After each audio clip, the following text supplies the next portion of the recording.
Welcome back to Banjo Strings and Drinking Gourds, the podcast of the Frontier Culture Museum of Virginia. I'm Alex. And I'm Rachel. 'Tis the season for ghoulies and ghosties and long-leggedy beasties and things that go bump in the night, and that's the topic of today's episode. History is full of tales of the macabre, the bloody, and the spooky. Ever wonder how vampire lore started? How about tales of trickster spirits? We're going to bring you some of these tales today. So sit back with a hot cup of cider, relax, and get ready for that chill to crawl up and down your spine.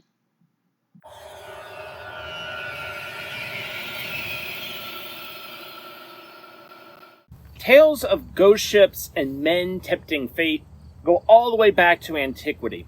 One of the oldest would be the Odyssey, with Odysseus angering Poseidon, the god of the sea, and being forced to wander for 10 years before coming home.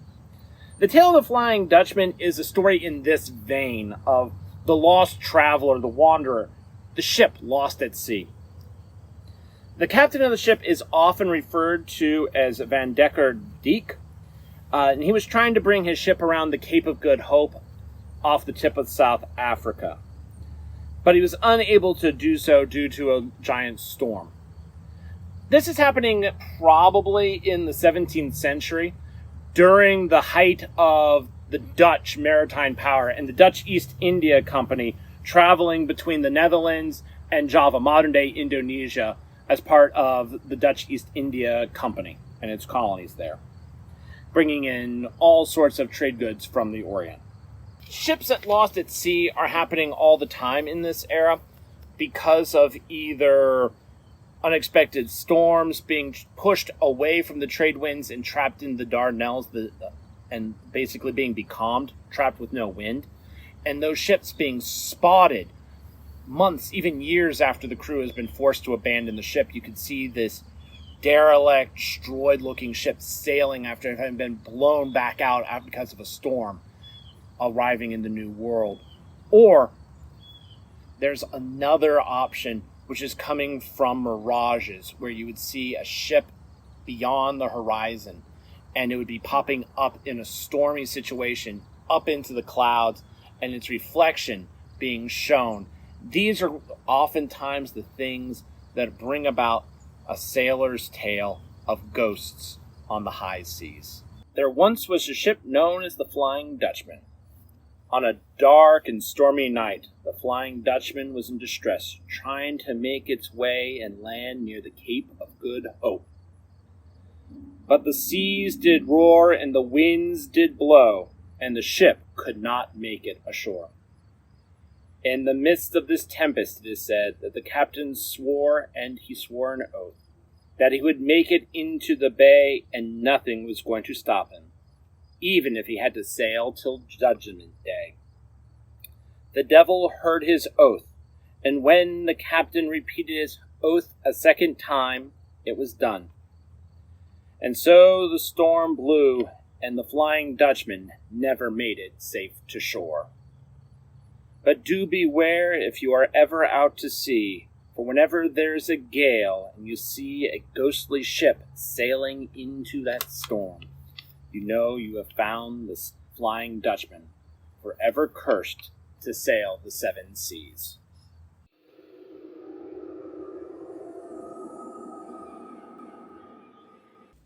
During the late 18th century, a small but steady stream of Swiss immigrants began to settle the American frontier, places like Ohio, Virginia, and Pennsylvania. One of those farmers, named Philip Saladay, and his family immigrated from Switzerland to a plot of land in Ohio.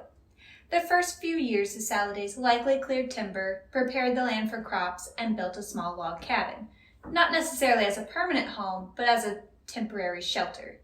The Saladay family probably endured many hardships on the frontier: harsh weather, like blizzards and floods, isolation and fear of the unknown, intermittent hunger, possible starvation, and the possibility of attack from disillusioned Ohio Indians. However, none of these things compare to what was about to happen to the family. Philip began developing strange symptoms: chills, fatigue, loss of appetite, weight loss, shortness of breath, and last, the telltale sign, a blood-tinged cough. Philip Saladay was plagued by what some called the Red Death, or consumption. Consumption, or as we know it today, tuberculosis, has existed for several thousand years. Tuberculosis is an infectious bacterial disease, and if left untreated, can kill about half of those afflicted. Between 1786 and 1800, the disease claimed 2% of the New England population. By the end of the 18th century, 1 in every 4 deaths in England was attributed to the disease. Soon, Philip's son Samuel contracted the disease, and both father and son died in 1815. Presumably, the family was well acquainted with the disease. They probably encountered it in Switzerland and more than likely on the voyage to America. But the Saladays knew the proper cure, or so they thought. In the late 17th and early 18th century, German physician George Stahl proposed a new approach to address consumption, the animistic system.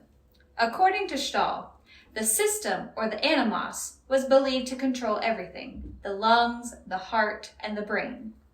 When a person dies, this animos can still linger in the body, preventing decomposition and even feasting on the souls of the living.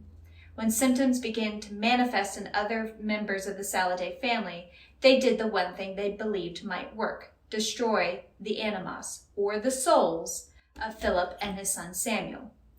So in the winter of 1816, in the presence of the nearby community, gravediggers set to exhuming the body of Samuel Saladay. Once the body was uncovered, they would look to see for any signs of decomposition, bleeding, or signs that the animos was draining the souls of the living. Because this was done in the winter, Samuel's body was most likely preserved and his blood coagulated. In other words, to the superstitious community, the soul must have been feeding on the living. So the community removed his heart and liver, and they burned them. Once burned, they took the ashes of the organs and formed a tonic to serve to the afflicted. What became of the Saladay family, you may ask? Unfortunately, infectious diseases don't care a lick about superstitions or deniability. The whole Saladay family, except one, was claimed by the Red Death. While the Saladays did not make it to the headlines, years later, another girl who died of consumption and her body exhumed would. Her name was Mercy Brown, also known as America's first vampire.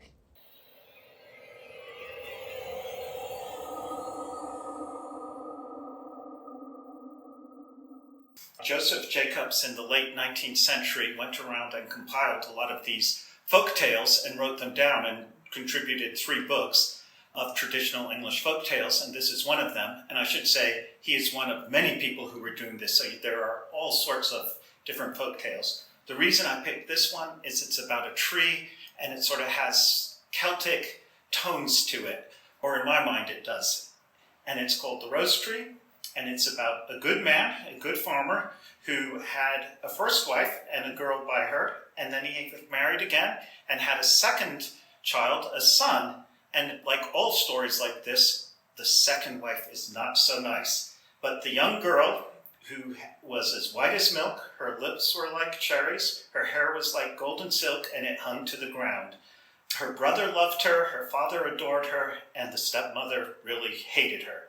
And one day, the stepmother said to the child, "Go to the market and buy me a pound of candles." So she went to the market, she bought some candles. She was coming back, she had to cross a stile, she put the candles down, and wouldn't you know it, a dog came out of nowhere, stole the candles, and ran off.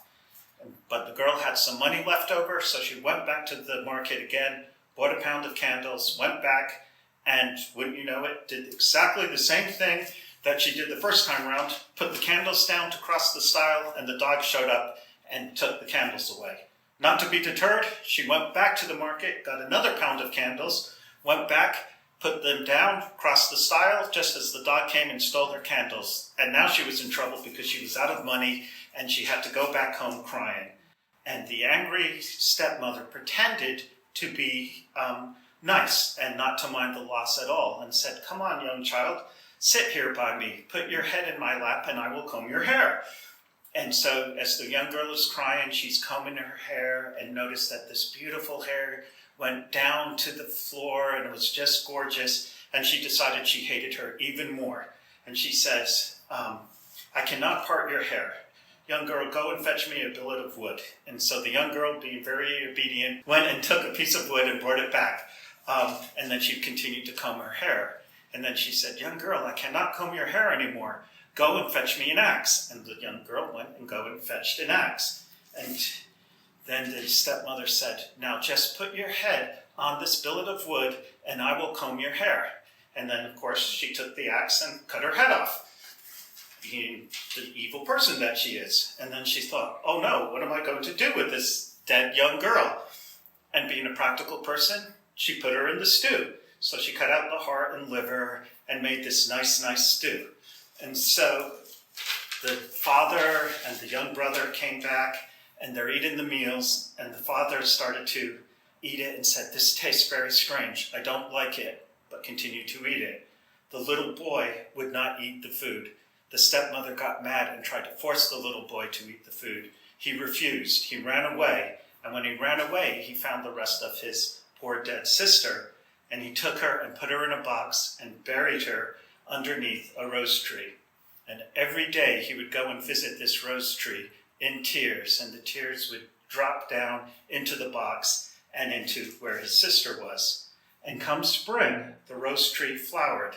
It was beautiful, had lovely white flowers. And in the rose tree was this wonderful white bird that would sing the most beautiful songs, like it was an angel out of heaven. And it went and it flew away from the rose tree, went into the village and went to the cobbler. And he sang this song, which went like, my wicked mother slew me, my dear father ate me, my little brother whom I loved sits below and I sing above.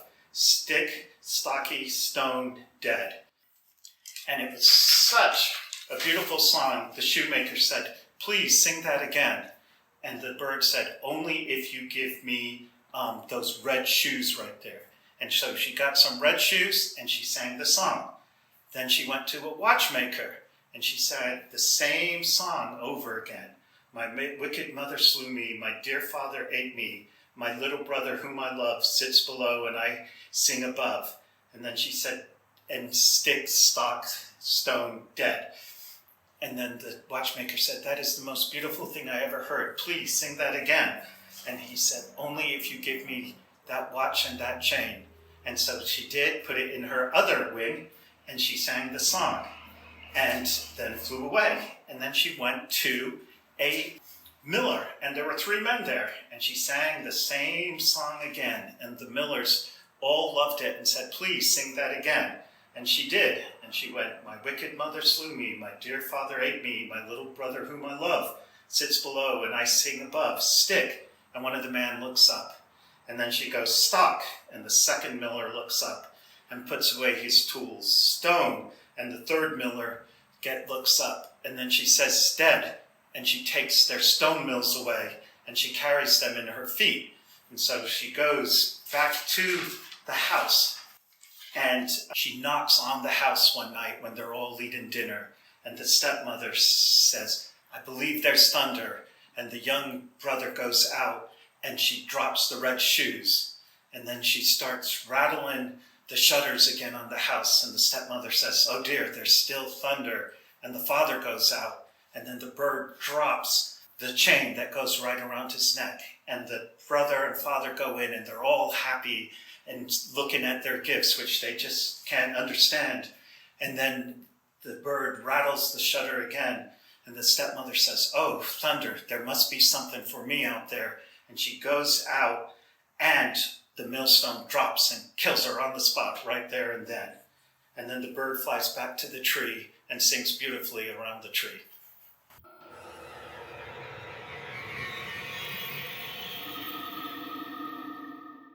Witchcraft. What could be more enduringly supernatural than witches? Witches are rife in literature and the popular imagination. Morgan Le Fay became Arthur's bane. Macbeth certainly ran afoul of 3 weird sisters. Faust had his own bargain with the devil.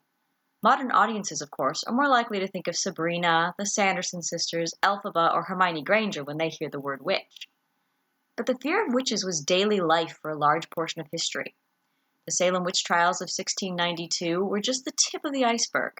From the 15th century to the 18th century, large portions of Europe had the tendency to flare into panic about witches among us, causing complete unrest and the deaths of many. Germany in particular possesses a bloody Renaissance history of burning, or in some areas roasting accused witches. That's right, roasting. Hansel and Gretel shoving the witch in her own oven was not only comeuppance for her plans for the children, but a historical note. While the majority of accused witches across Europe were older females, Germany's particular flavor of panic included children as both accused and accusers, although the last seems to have been a factor in phasing out large trials based on mass hysteria. Children are not the most reliable of logicians in a court of law. But Germany wasn't alone. Scotland, England, parts of France, and Scandinavia all share in the shame of the witch-hunting craze. The religious ebb and flow of the 17th century, especially the Protestant and Catholic divide, seemed to be a springing point for much of the witch hysteria. So-called witches, often tolerated for their knowledge of herbs and remedies in the Middle Ages, began to be considered directly in league with the devil, having sold their souls for special powers or favors. Far from the beneficent neighbors they were once regarded, witches were now considered responsible for misfortune, for injury or illness, or an unsuccessful harvest. In an ironic twist, a large portion of the archaeological evidence for witches comes from the means people took to protect themselves from witches, especially the use of items of apotropaic magic. Witch bottles, for example, bottles with hair or nail clippings from the family, sometimes iron nails to prevent witchcraft, and either vinegar or urine have been found buried in walls or under floorboards in the hopes of countering any magic of ill intent. People were using magic, the very thing they feared, as a preventative for more magic. The line between white and black magic was, however, a fine dividing line that came into play in many of the legal changes toward the end of the 17th century, declaring a difference between harmful witchcraft, which merited capital punishment, and other witchcraft which was usually ill-defined. Although England had trials and incarcerations under the Witchcraft Act of 1735 up until 1944, and odd legal remnants remained and occasionally were utilized elsewhere, the bulk of the witch frenzy died out in the early 18th century. The last convicted witch in Virginia was Grace Sherwood, and this is her story. Imagine, if you will, a tall, good-looking woman, a woman who, with her late husband, owned property in an area where many didn't. This woman was also noted for having an affinity with animals and a knowledge of herbs she never hesitated to share with her neighbors, whom she also served as a midwife. This is a woman who might definitely become a suspicious figure to her charitable neighbors, right? That's exactly what happened. Grace had been the object of local speculation and accusation for many years, before a man named Luke Hill brought formal court charges of witchcraft against her in 1706, under the rather undetailed charge of bewitching his wife.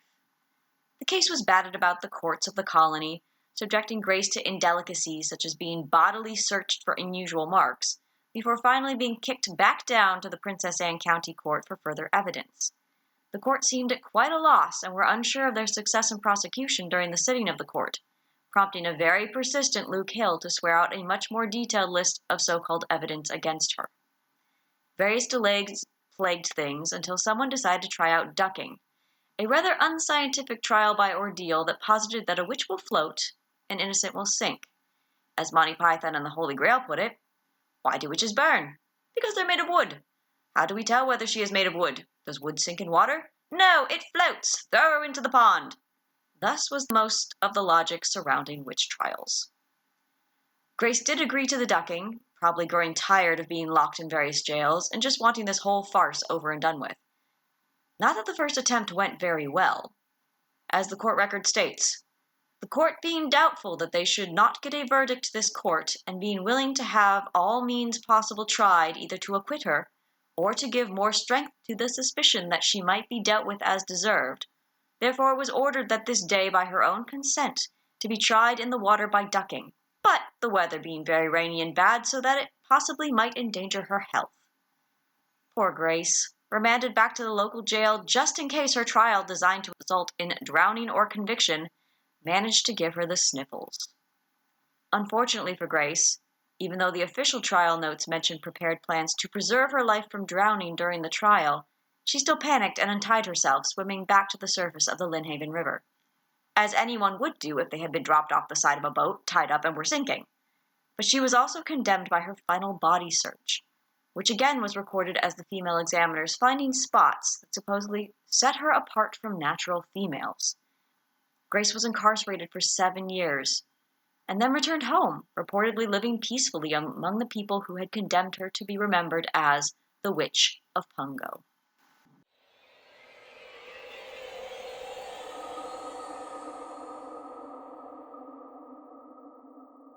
Jack tales have been around for a very long time. He was originally an English or Cornish hero, and he appeared in many different types of fairy tales, legends, nursery rhymes. Now, he often was lazy or didn't quite live up to his potential, and sometimes might be considered a trickster or a rebel, and that's how he gets into a lot of his problems. Now, you might be familiar with stories like Jack and the Beanstalk or Jack the Giant Killer. But the Jack that we're portraying in this particular story is a Jack who lives in the Appalachian Mountains here in early America. Now, Jack tales are going to range from person to person because mostly these stories were orally passed down from generation to generation. So they are really different from all across America and all across different countries, like, again, England. If you're interested in a good book to read about Jack, look up Jack in Two Worlds, Contemporary North American Tales and Their Tellers by William Bernard McCarthy, Sherald Oxford, and Joseph Daniel Sobel. Jack was born a lazy baby, grew up to be a lazy child, and then became a lazy man. Every morning, Jack's father had to wake him up. Jack would roll over and say, "Well, I don't want to." That made Jack's father angry. He would walk across the floor, pull the covers back, and give Jack a whack. Jack would say, "Ow!" and get on up. Well, this went on for about 25 years. Finally, Jack decided he was tired of getting whacked to get up out the bed. So he decided he was going to run off from home. So he took off. Now as he walked, he came upon an old man standing out in the middle of the road, leaning on a walking cane and twiddling his thumbs. So Jack walked up to the old man, he was always polite, and said, "Well, how do you do?" The old man said, "Howdy, Jack." Seemed to know him. Jack said, "Well, what are you doing?" Old man said, "Twiddling my thumbs." Jack tipped his hat and said, "Well, I'll be on my way. I'm looking for some place to live." The old man stopped Jack and said, "Before you leave, what's that you got there underneath your arm?" Jack looked down and said, "Oh, this here's just a loaf of bread I took from home." The old man said, "Jack, do you think you could spare a slice of that bread for me?" Jack said, "I'll do you one better. I'll give you the whole loaf. It's just getting sweaty up here under my arm." So he gave the old man the whole loaf. The old man said, "Jack, I knew you were a good man the first time I laid eyes on you. Because you're such a good man, I want to give you something." Jack said, "Oh no, that's all right." The old man looked up at Jack and said, "Why, don't you want what I want to give to you?" Jack said, "It would just be something else to carry." Old man smiled and said, "Now don't you worry about that."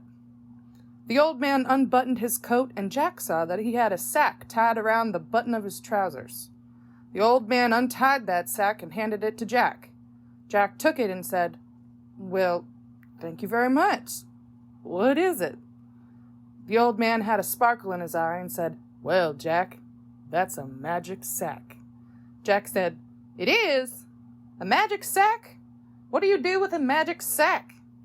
The old man said, "Well, if there's anything you want to catch, just open up the sack, point in the direction of whatever you want to catch, beat on the side of that sack and say, 'Whackety whack, get into my sack,' and you will be able to catch anything and everything you had ever wanted to." Jack said, Boy, I'll keep this." Jack opened up his coat, tied the sack around the button of his trousers, put the last loaf of bread under his arm, and moved along. On the other side of town, way up on the hill, was a great big 2-story house, the kind with fancy columns in the front. Jack took one look at that house and thought to himself, "Woo-hoo, I bet rich folks live there." Jack had never seen a house quite like that. He looked down, and there standing in front of the house was an old man.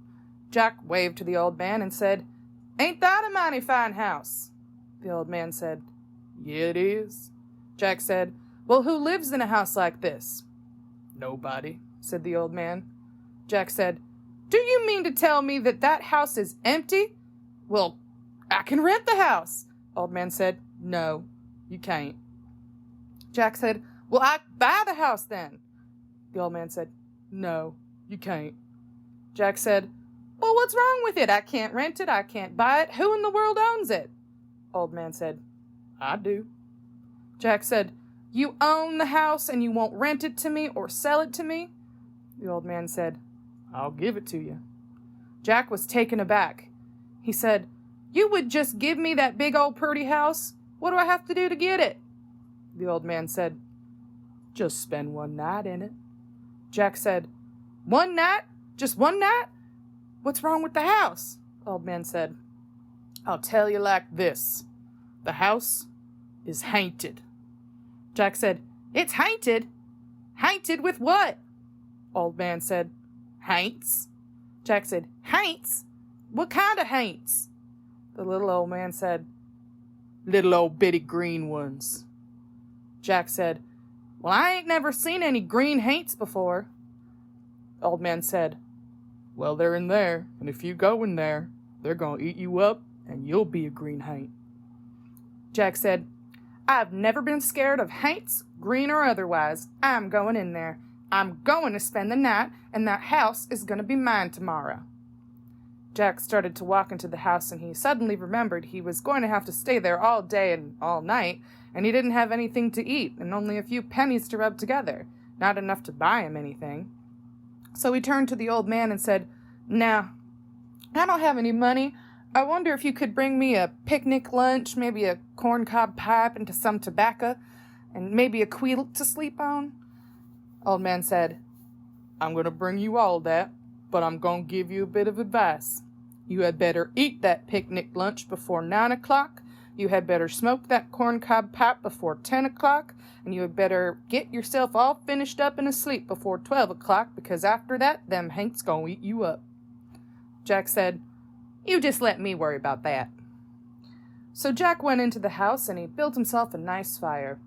He was sitting there warming himself when the old man came and brought him everything he was supposed to have and took off. Well, Jack got a little bored at just looking into the fire, so he decided he wanted to smoke his corncob pipe. As he sat and enjoyed his pipe, he heard a strange sound coming from up in the attic. It sounded like a Jack said, Whoa.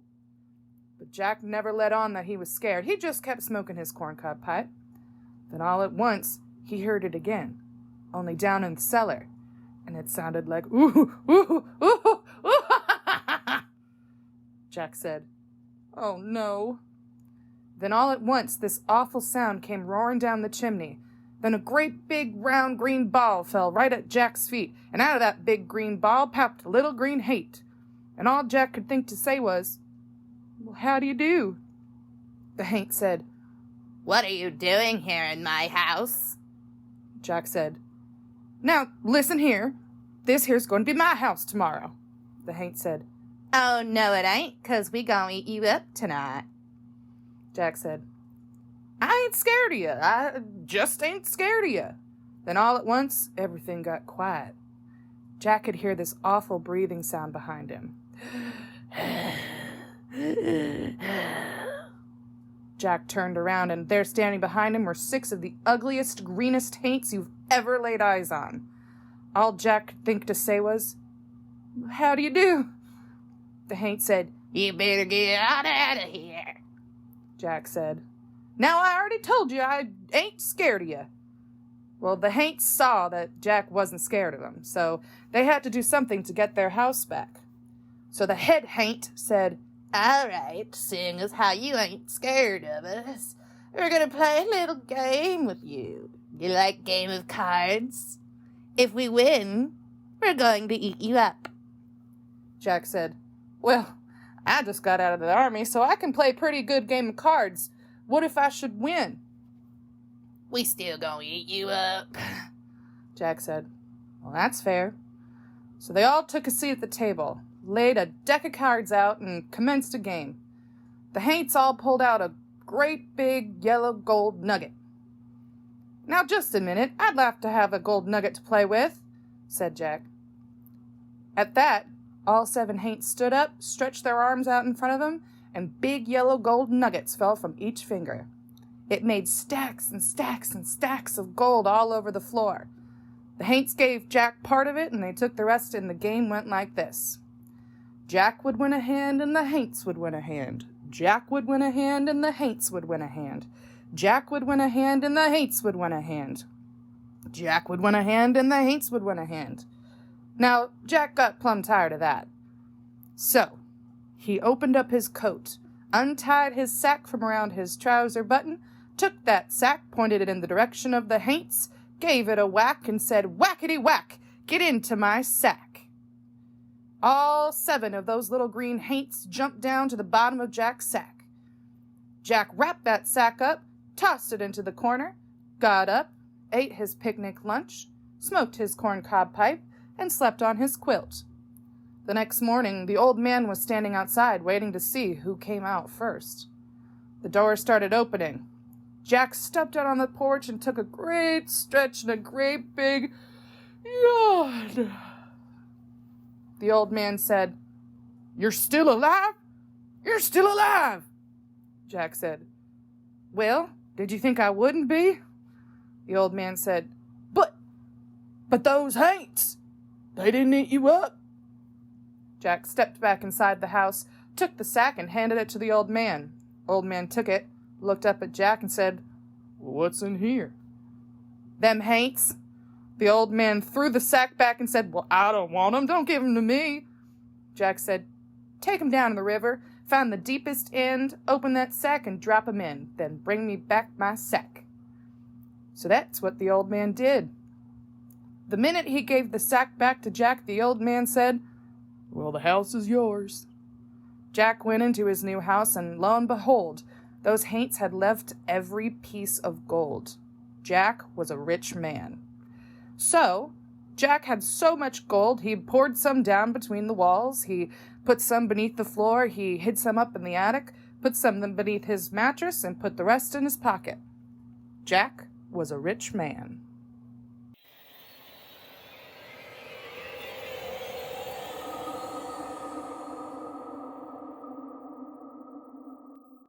A ghost in Stanton in the 1800s?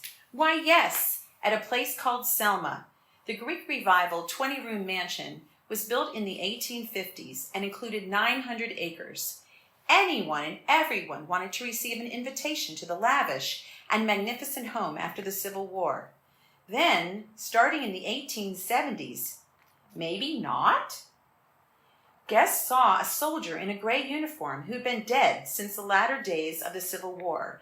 Since his ghost haunted the mansion more regularly, suddenly folks didn't want to spend the night. Too frightening and eerie. The story is a tragic one indeed. In the latter days of the Civil War, Union raids in the Stanton area were quite frequent. A woman and her son, who happened to be a Confederate soldier, were guests at Selma.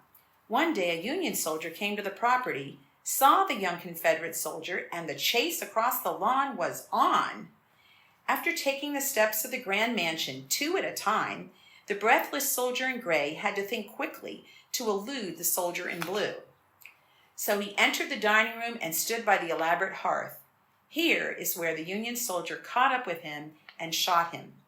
The young Confederate soldier fell, spilling blood to the floor. The soldier in gray was taken upstairs to a bedroom where he later died. Some time later, servants at the house nervously mentioned seeing a young soldier in gray on the stairs, entering the dining room, or standing by the blood-stained floor close to the hearth, as if he was a family member. His presence was so clear that one time a new servant asked if she should set a place for the gentleman. The host replied, "What gentleman?" "Why, the soldier gentleman," responded the new servant. As the years went on, a guest at Selma commented about the young soldier being polite and attentive, as though he was listening to the family conversation. His form was so clear and distinct, guests thought he was a living man. He was so convincing that residents accepted him because of his calm manner and casual presence. Overnight guests, though, were not so accepting of the ghostly Confederate soldier. He regularly appeared in the bedroom where he had died, scaring the daylights out of guests staying in the bedroom. In 1982, a release ceremony was held, hoping the young Confederate soldier would move to a proper afterlife. At first, he didn't want to leave, appearing as a series of blotches in the attic. The lady conducting the ceremony was finally successful when the young soldier sighed with resignation and moved on to the afterlife. Since that evening, no one has ever admitted to seeing Selma's young Confederate soldier again.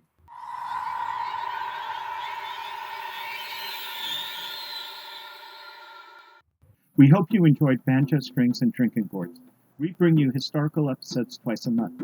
You can check out the Frontier Culture Museum online at frontiermuseum.org, on Facebook, and on Instagram. You will find background information on all the farms at the museum, information on upcoming events, and so much more. If you've enjoyed listening to this podcast, please consider visiting the website and clicking the donate button.